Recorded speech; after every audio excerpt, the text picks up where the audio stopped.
Sir, ನಮ್ಮ ಕೊಪ್ಪಳ ಜಿಲ್ಲೆಗೆ ಕೊಪ್ಪಳ ನಗರಕ್ಕೆ ಹೊಂದಿಕೊಂಡು MSPಯಲ್ಲೂ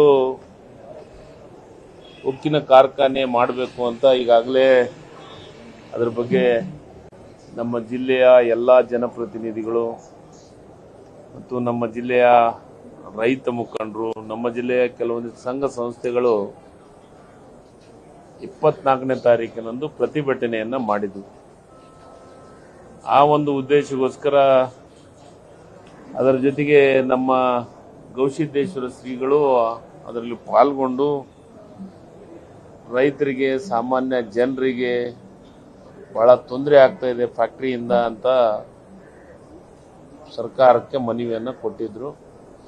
ನಾನು ಜಿಲ್ಲಾ ಮಂತ್ರಿಯಾಗಿ ಎಲ್ಲ ಪಕ್ಷದ ಜನಪ್ರತಿನಿಧಿಗಳನ್ನು ಕರೆದು ಒಂದು ಸಭೆ ಮಾಡಿ ಅವರ ಮುಖಾಂತರ ಮುಖ್ಯಮಂತ್ರಿಗಳಿಗೆ ಭೇಟಿಯನ್ನು ಮಾಡ್ತೀವಿ ಅಂತ ಕೊಪ್ಪಳ ಜಿಲ್ಲೆಯೊಳಗೆ ನಾನು ಹೇಳಿದ್ದೆ. ಅದೇ ರೀತಿ ಮುಖ್ಯಮಂತ್ರಿಗಳಿಗೆ ಮನವಿಯನ್ನು ಮಾಡಲಿಕ್ಕೆ ಇವತ್ತು ಬೆಳಗ್ಗೆ ನಮ್ಮ ಮನೆಯಲ್ಲಿ ಎಲ್ಲರೂ ಸೇರಿದ್ವಿ, ಎಲ್ಲ ಜನಪ್ರತಿನಿಧಿಗಳು ಸೇರಿ ಮುಖ್ಯಮಂತ್ರಿಗಳಿಗೆ ಭೇಟಿ ಮಾಡಿದ್ವಿ. ಮುಖ್ಯಮಂತ್ರಿಗಳಿಗೆ ಮನವಿ ಮಾಡಿದ್ದೀವಿ. ನಗರಕ್ಕೆ ಹೊಂದ್ಕೊಂಡಿರುವಂಥ ಕೊಪ್ಪಳ ಜಿಲ್ಲಾ ನಗರಕ್ಕೆ ಬಹಳ ತೊಂದರೆ ಆಗುತ್ತೆ ಮತ್ತು ಸುತ್ತಮುತ್ತಲಿನ ಗ್ರಾಮೀಣ ಪ್ರದೇಶಕ್ಕೂ ತೊಂದರೆ ಆಗುತ್ತೆ ಅನ್ನೋ ದೃಷ್ಟಿಕೋನವನ್ನು ಇಟ್ಕೊಂಡು ಅದನ್ನ ದಯಮಾಡಿ ಆ ಒಂದು ಇದನ್ನ ರದ್ದು ಮಾಡಬೇಕು ಅಂತ ಮನವಿಯನ್ನು ಮಾಡಿದ್ವಿ. ಅದೇ ರೀತಿ ಮುಖ್ಯಮಂತ್ರಿಗಳು ಸ್ಪಂದನೆ ಮಾಡಿದ್ದಾರೆ. ಮುಖ್ಯಮಂತ್ರಿಗಳು ಅದು 2006ರಿಂದ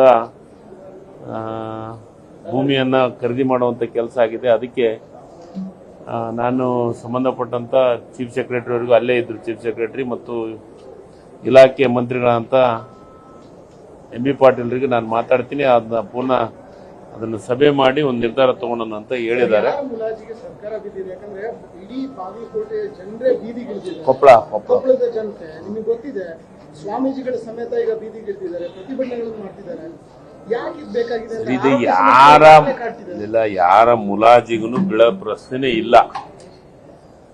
ಇದು 2006ರಿಂದ ಪ್ರಾರಂಭ ಆಗಿದೆ.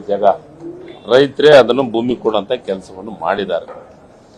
ಅವತ್ತು ಇದ್ರ ಬಗ್ಗೆ ಚರ್ಚೆಗಳಾಗಲಿಲ್ಲ. ಅದನ್ನೆಲ್ಲ ನಾನು ಮಾತಾಡಕ್ ಹೋದ್ರೆ ರಾಜಕೀಯವಾಗಿ ಮಾತಾಡ್ದಂಗೆ ಆಗುತ್ತೆ. ನಾನು ರಾಜಕೀಯ ಮಾತಾಡೋದಕ್ಕೆ ನನಗಿಷ್ಟ ಇಲ್ಲ.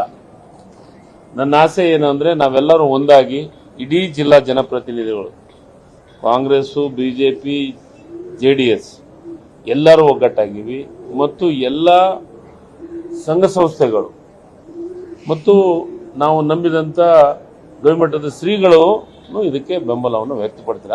ಅವ್ರ ಕಳಕಳಿ ಇಷ್ಟೇ, ಜನರಿಗೆ, ರೈತರಿಗೆ ತೊಂದರೆ ಆಗ್ತಾ ಇದೆ, ಅದನ್ನು ತಪ್ಪಿಸಬೇಕು ಅನ್ನೋ ಒಂದೇ ಉದ್ದೇಶದಿಂದ ಇದನ್ನ ಮಾಡಿದ್ವಿ. ಯಾರ ಮುಲಾಜಿಲ್ಲ, ಮತ್ತೊಂದಿಲ್ಲ. ಮತ್ತು ಮುಖ್ಯಮಂತ್ರಿಗಳು ಬಹಳ ಸ್ಪಷ್ಟವಾಗಿ ಹೇಳಿದ್ದಾರೆ ಏನಂತ, ಇದಕ್ಕೆ ನಾವ್ಯಾವುದು ಮೊದಲೇ ನೀವು ಇನ್ನೂ ಹೇಳಿದ್ರೆ ಇನ್ನೂ ಚೆನ್ನಾಗಿರ್ತಿತ್ತು ಅನ್ನೋ ಮಾತನ್ನು. ಅದಕ್ಕೆ ಈಗಿನೂ ಕಾಲ ಮಿಂಚಿಲ್ಲ, ಅದ್ರ ಬಗ್ಗೆ ಮುಖ್ಯಮಂತ್ರಿಗಳ ಗಮನಕ್ಕೆ ತರುವಂತ ಕೆಲಸವನ್ನು ಮಾಡಿದ್ವಿ.